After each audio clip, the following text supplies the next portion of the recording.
Okay, so I want to make a second video to elaborate on my first. And the first video I talked about was basically the lens with which I see the world. And that's the non-aggression principle, voluntarism. I believe that every interaction between human beings should be voluntary. Um, Obviously, if someone breaks the non-aggression principle, they would be the ones at fault, and they should stand trial and be judged by the community. Okay, and that's what juries are for. Um, if an idea requires the use of guns to enforce it, it's not voluntary. Okay, so let's take a simple thing like smoking marijuana. Is it good? Is it bad? That's not the debate. The point I'm trying to make is it's their body, and they have the right to do with what they want with their body, and no one has the right to use violence to force their views on you. Okay, and that applies across the board. If you're not hurting someone, then you have the right to do whatever you want. Okay, um, once your actions begin to affect others in a negative way, this is where the system of law and courts and judges comes into play. But as far as voluntary mutual interactions, they're free game, and I believe that across the board. Okay, and so when I look at different political topics and controversies that are kind of right on the forefront of the headlines these days, that's the lens I'm looking through. Okay, so it doesn't matter if it's military expansion or social justice or I don't know, Planned Parenthood, any of these debates. The way I'm going to look at it is: are these people doing voluntary actions cooperatively, or is another force coming in and using violence, or the threat of violence to enforce their views?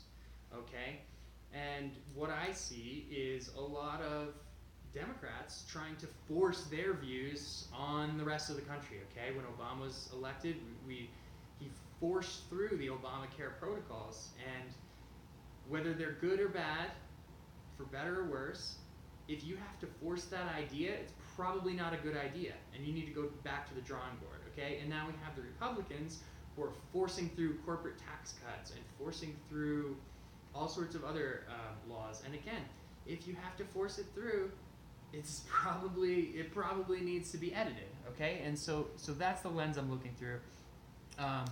And when I look at economics, I see just mass fraud on every level of our financial system, and that's what I'm most passionate about is talking about these ideas and trying to help people so that they can prosper in a system that's overregulated and completely fraudulent, right?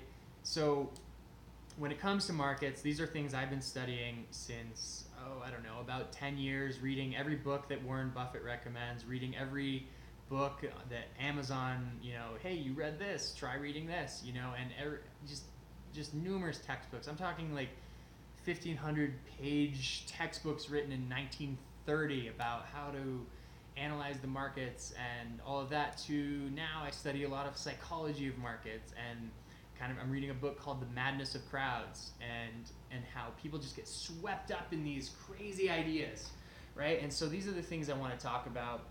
I want to help you avoid the pitfalls that I see my parents falling into, that whole generation. I see kind of the popular delusions that my generation is just jumping right into, and I'm not going to try to convince you one way, or I'll try not to. That's my promise. You can call me out if I do, but I'm going to try not to convince you that this is the way to do it, because I want to entertain all the different ways and try to find, as close to the best way as we can. And the way we do that is by sharing ideas, debating topics, arguing, okay, without getting flustered and hateful. And so that we can grow together and profit together and really try to change this country for the better.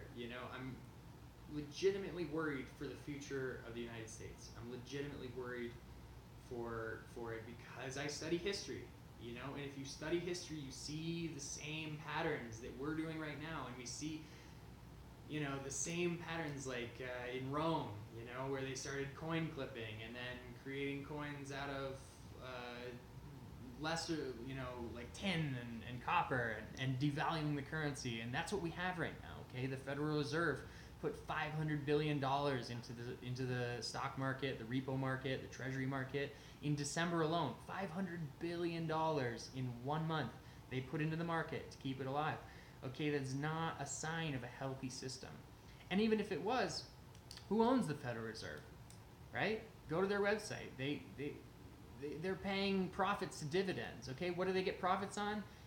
The debt that they sell to the United States, okay? So the United States government is borrowing government money from a private bank that prints it up with a click of a button, and then the taxpayers have to pay interest on that loan, and the owners of the Federal Reserve get paid 6% profits on the interest that we pay, okay? And within 2 years, the interest payments on our government federal debt will actually eclipse the amount of money we spend on military, which is somewhere $600 to $800 billion a year, okay? We only pay about $3 trillion in taxes a year as a country. And now we're going to be paying $800 billion on military, $800 billion on interest payments to a privately owned central bank.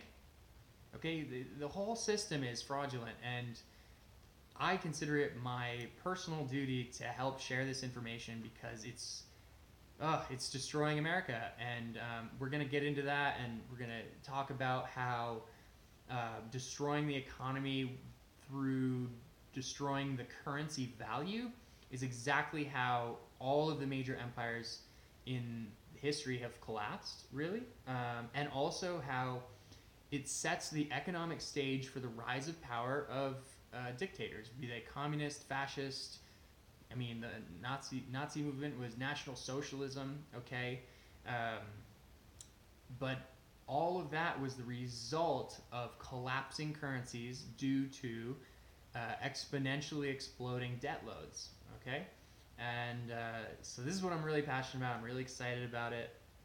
It's terrifying for me to make these videos. I feel like I'm putting myself out there, and I may not show that, but it's definitely not comfortable. But at the same time, I feel like we need to be talking about this stuff.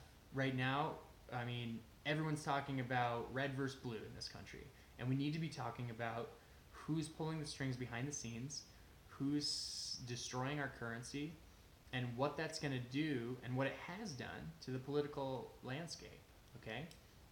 A lot of people are really passionate about, I keep coming back to social welfare. And it's not that I'm not passionate about helping people. It's that the bigger problem is that how can you help people when they can't save money? Okay, when the inflation rate is, it's claimed to be under 2%, but if you actually track the inflation of basic things like food and housing and gasoline and all these things, inflation rate's running, you know, I'd say 5% to 10%. Okay, and so if inflation is running that high, how can you get out of poverty if you can't save money? Okay, and if you can't get out of poverty by saving money, which is like, that's how our country was founded. You know, immigrants came here and the dollar was relatively stable. We had, you know, the Industrial Revolution and all of that. We've had various economic growth periods and stagnation periods.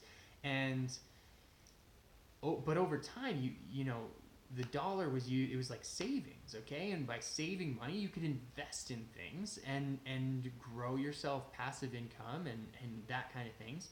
But now with inflation rate running sky high, you can't save, and therefore you can't get out of poverty. You can't help people. The minimum wage, it can't keep up with inflation. It can't, okay? Everyone's, you know, fighting for this $15 minimum wage. It's like, what was the minimum wage back in 1900?